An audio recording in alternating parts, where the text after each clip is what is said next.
Assalamualaikum warahmatullahi wabarakatuh. Alhamdulillah kita diberi kesempatan, kesehatan untuk melanjutkan materi terkait manajemen pendidikan Islam. Dalam kesempatan ini tema atau bab yang akan kita bahas adalah jenis dan sumber pembiayaan pendidikan. Oke, mari kita share ya untuk slide-nya.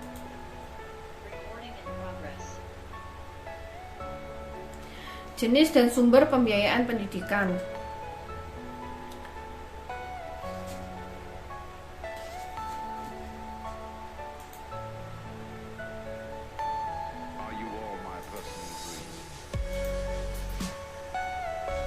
Oke. Jenis-jenis pembiayaan pendidikan. Jadi jenis-jenis pembiayaan pendidikan itu ada dua, yaitu pembiayaan pendidikan secara langsung dan pembiayaan tidak langsung. Di mana untuk pembiayaan pendidikan secara langsung itu ada beberapa, diantaranya pembiayaan secara rutin dan pembiayaan pembangunan. Nah, saya akan menjelaskan satu-satu. Pembiayaan pendidikan secara langsung merupakan pembiayaan yang secara langsung mengeluarkan dana untuk penyelenggaraan pendidikan.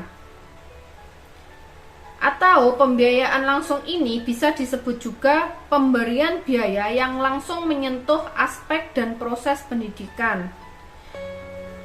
Contohnya seperti apa? Yaitu seperti menggaji tenaga pendidik dan mengadakan fasilitas belajar bagi peserta didik. Biaya yang dikeluarkan untuk penyelenggaraan pendidikan dapat berupa pembelian alat-alat pembelajaran, biaya transportasi peserta didik, dan lain sebagainya. Jadi biaya langsung itu biaya yang langsung dikeluarkan untuk proses pendidikan, baik untuk gaji, untuk menggaji tenaga pendidiknya, gaji guru, gaji dosen, dan alat belajar, fasilitas belajar mengajar, pulpen, papan tulis, tinta, dan lain sebagainya. Nah, dari pembiayaan pendidikan secara langsung itu ada pembiayaan secara rutin dan ada pembiayaan pembangunan. Pembiayaan secara rutin itu seperti apa?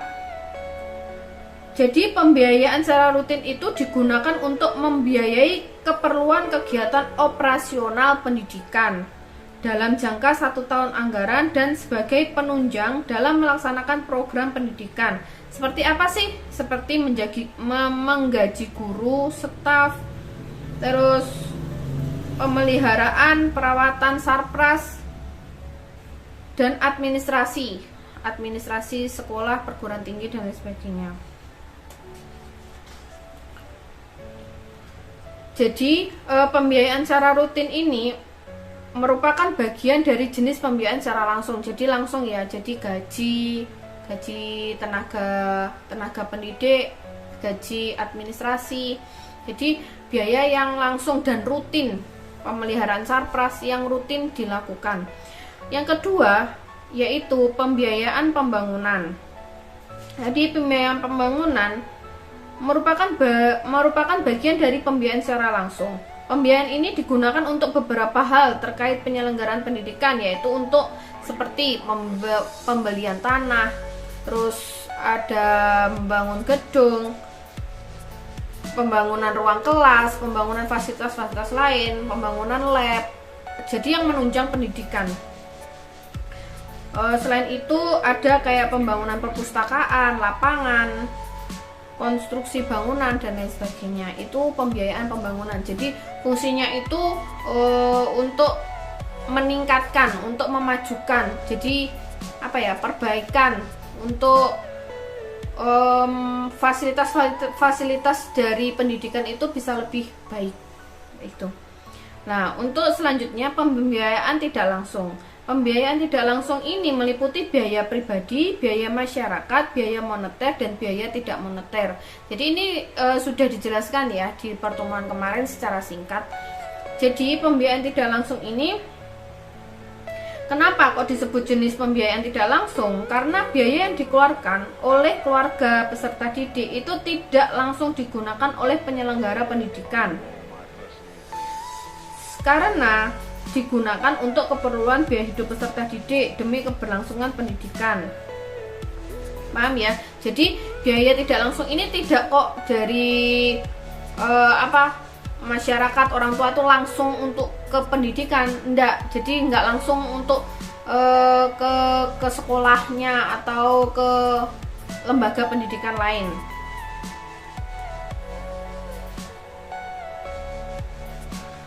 Contohnya apa? Seperti ongkos transport, terus untuk beli buku, untuk beli seragam, seperti itu ya, untuk makan dan lain sebagainya. Jadi kan biaya-biaya tersebut itu kan tidak langsung berupa untuk pendidikan, untuk penunjang pendidikan. Jadi transport itu kan sebenarnya biaya, tapi biaya transport, biaya beli buku itu kan seperti penunjang, tidak langsung ke lembaga pendidikannya. Nah, di sini ada beberapa ya, ada biaya pribadi, ada biaya masyarakat, ada biaya moneter, ada biaya tidak moneter. Biaya pribadi itu biaya yang dikeluarkan secara pribadi oleh pihak wali dari peserta didik guna membiayai atau kesempatan yang hilang dari peserta didik selama proses menempuh pendidikan. Jadi dengan kata lain, biaya pribadi itu adalah biaya sekolah yang dibayar oleh keluarga atau individu, seperti tadi ya, biaya buku, biaya seragam, terus biaya penunjang untuk keberlangsungan dari pendidikan tersebut. Nah, untuk selanjutnya yaitu biaya masyarakat.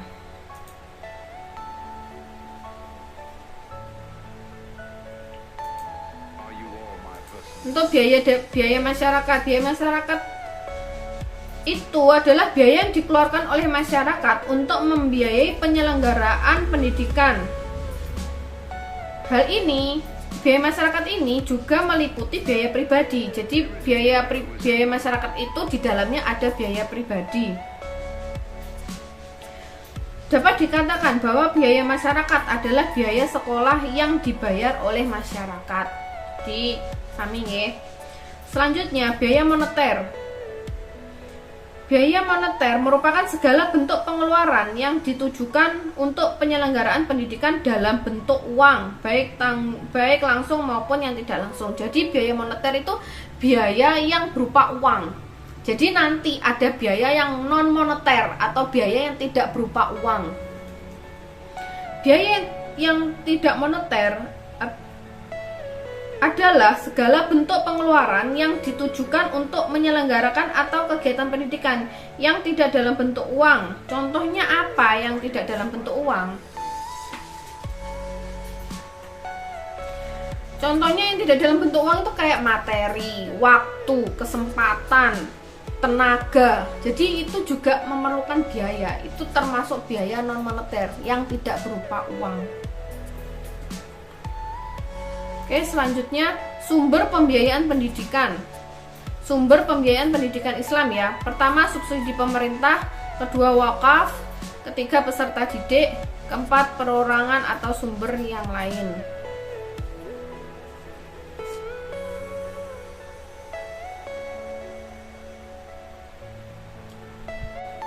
Yang pertama, subsidi pemerintah.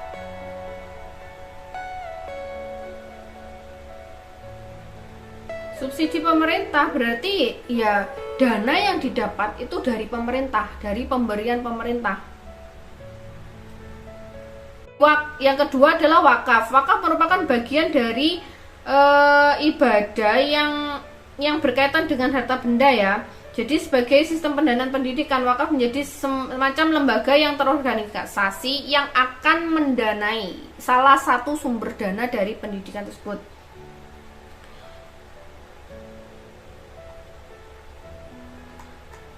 Selanjutnya yaitu dari peserta didik. Sumber dana pendidikan juga bisa diambil dari peserta didik. Menjelaskan di bukunya Abudin, menjelaskan bahwa ilmuwan yang mengajar di masjid, madrasah atau di lembaga pendidikan lain diperbolehkan memungut uang dari peserta didik. Jadi peserta didik itu orang tua ya. Jadi kayak uang ini loh, uang apa? Per semester.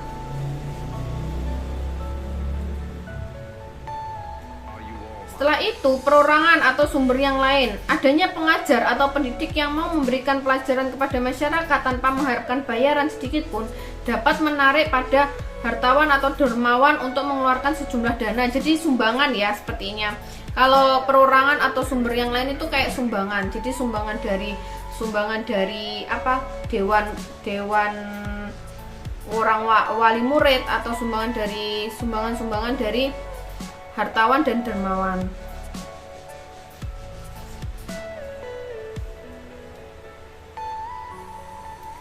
Selanjutnya, dasar hukum pembiayaan pendidikan.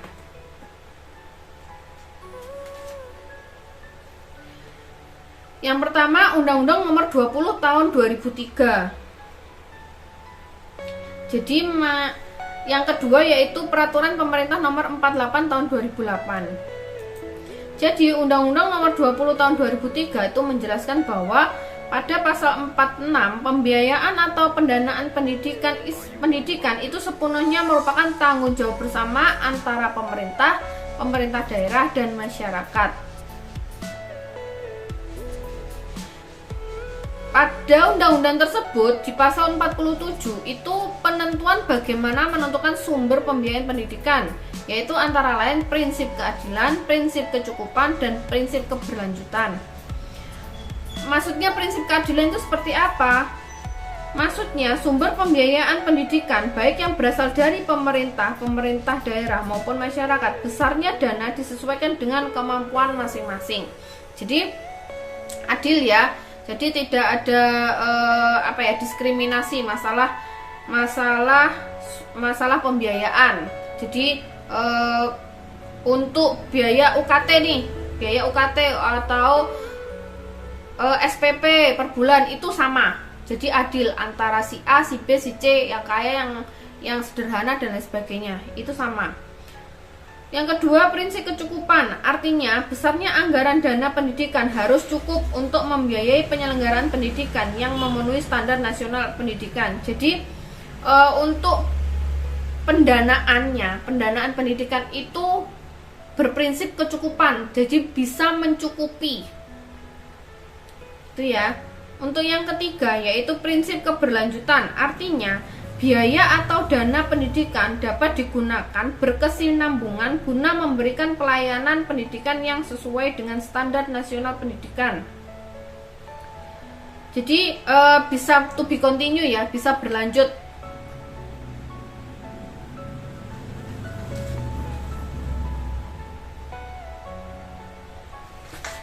Jadi dana itu tidak hanya digunakan pada saat itu saja. Contoh ini, kita ada anggaran fasilitas meja kursi. Jadi meja kursi tidak hanya digunakan waktu anggaran itu diajukan atau dilaksanakan, tapi itu akan digunakan berkesinambungan lagi untuk tahun depan sampai pada saatnya ternyata fasilitas itu rusak atau harus diperbarui. Tapi nanti kan kegunaannya juga untuk tahun depan berikutnya. Oke, untuk selanjutnya pada pasal 48 ada prinsip pengelolaan biaya pendidikan. Yang pertama yaitu prinsip keadilan, yang kedua prinsip efisiensi, yang ketiga prinsip transparansi, yang keempat prinsip akuntabilitas. Jadi prinsip keadilan, prinsip ini dijalankan dengan memberikan pelayanan pendidikan yang rata dan sama antar peserta didik maupun calon peserta didik tanpa membeda-bedakan satu sama lain.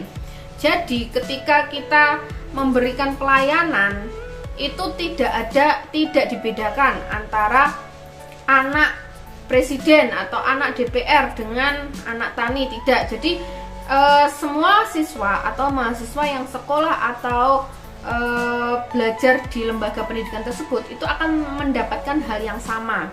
Jadi itu prinsip keadilan ya. Prinsip efisiensi, yaitu pengelolaan biaya pendidikan dilakukan dengan mengoptimalkan kemampuan lembaga pendidikan itu sendiri, seperti bagaimana mereka memiliki daya saing dengan lembaga pendidikan lain dalam hal pemberian layanan, akses, mutu, dan relevansi yang baik. Jadi maksudnya apa?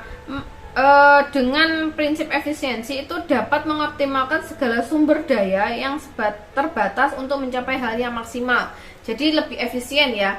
Dengan katakanlah anggaran sekian untuk fasilitas kelas itu bisa dimaksimalkan untuk outputnya, bisa dimaksimalkan untuk proses belajar mengajarnya.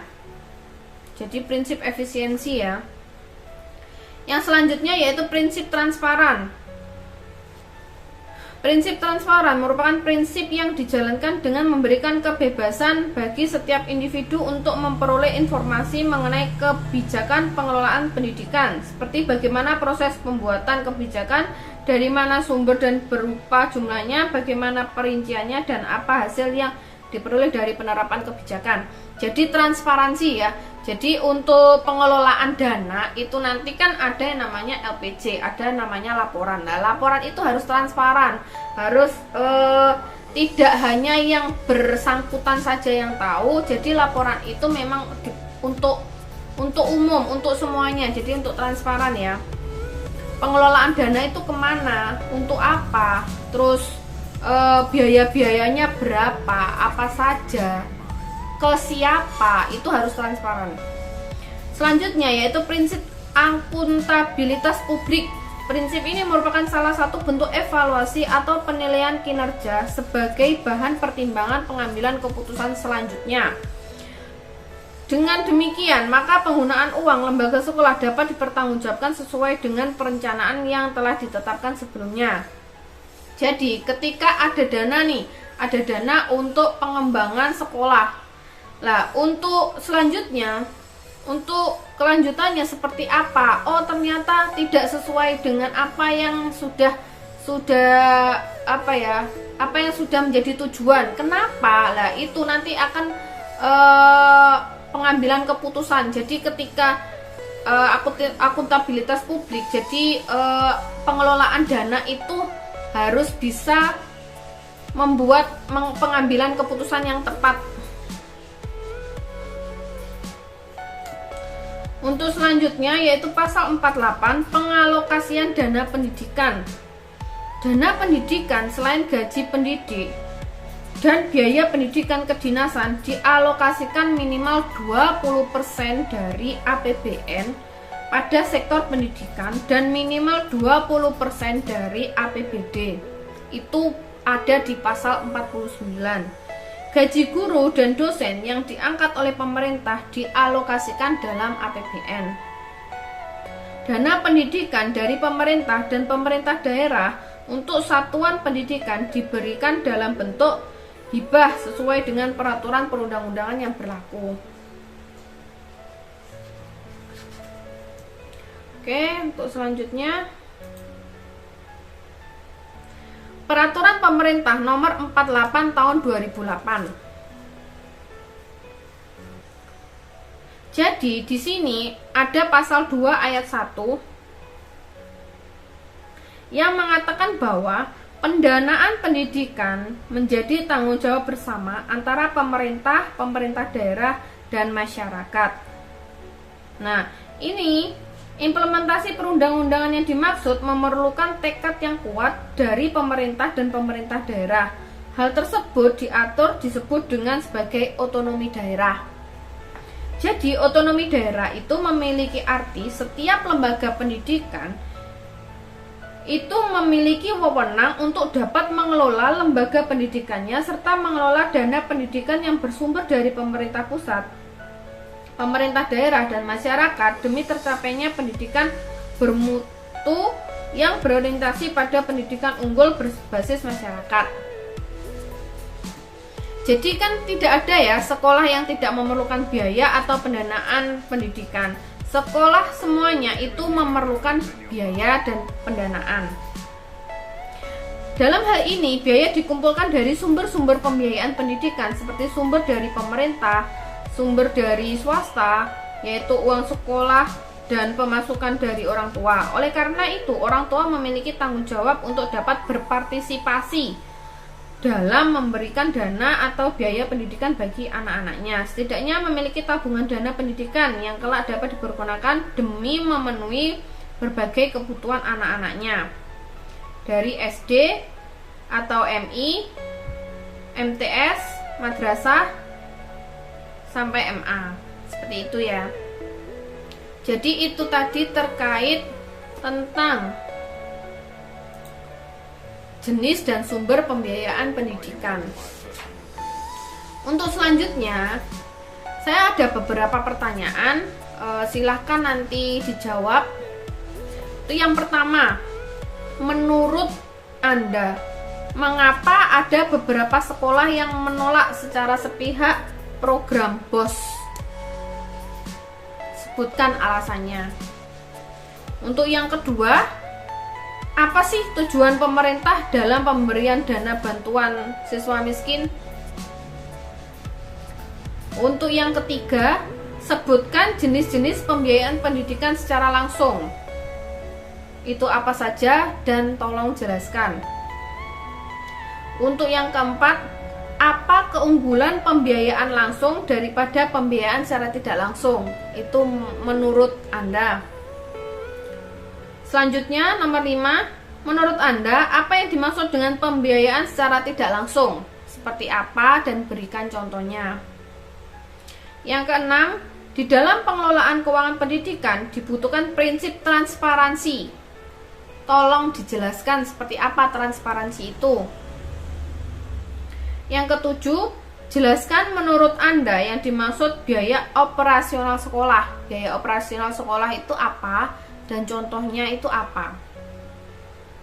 Yang kedelapan, keuangan lembaga pendidikan bersumber dari berbagai arah. Sebutkan sumber-sumber itu. Yang kesembilan, menurut Anda, apa yang menjadi permasalahan pembiayaan pendidikan saat ini? Yang ke-10, menurut Anda, apa dampak yang terjadi pada pembiayaan pendidikan akibat pandemi COVID-19 ini? Tersebut adalah pembahasan tentang jenis-jenis pembiayaan dan sumber pembiayaan pendidikan beserta pertanyaan-pertanyaan yang perlu dijawab.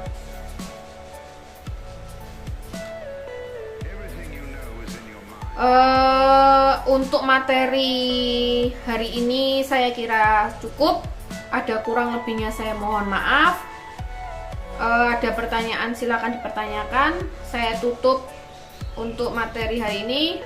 Assalamualaikum warahmatullahi wabarakatuh.